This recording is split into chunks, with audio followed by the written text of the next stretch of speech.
have been, archived in this system with 22,000 concurrent users, and the average retrieval time is still less than 5 seconds. That's the level of scalability the system has. So what happens is, trade finance is a document-intensive process, and once the documents are digitized right in the beginning, and then you become paperless and geography independent, and then you can process in your workflow whether all people are sitting together or some are in branch, some are in central body, or your specialists are sitting in some other geography altogether. So you become totally geography independent. But once the transaction is completed and the LC has been issued, this system would automatically archive all the documents internally, and you can search them based on the tags which you have created. So you can search them customer name wise, customer ID wise, LC number wise, or any other number of tags which I'm not remembering at this moment, you can create.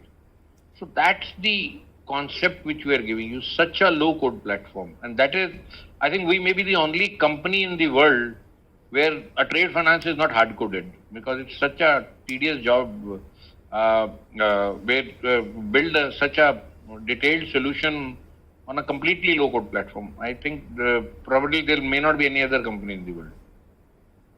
So that was the paradigm shift which we were discussing.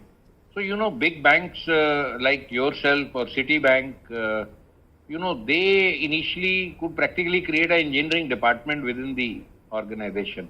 So they could make everything unique. So they will have 500 engineers, practically IT company within the bank.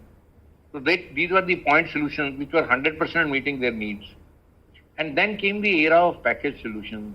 So a lot of package solutions came which were out of the box. They may meet 80% of your requirement or 90%. So you had China System, MISYS, you had Surecom, and a lot of package out-of-box solutions came.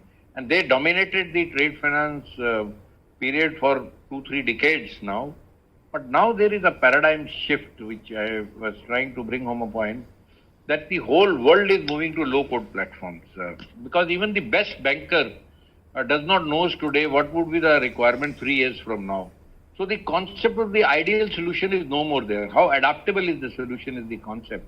And Gartner and Forrester are saying that 65% of the banking applications would finally move by 2025 to low-code platforms, because that would be the key requirement of the world now. So that is a paradigm shift which is happening in the world. I just wanted to spend 2 minutes on that also.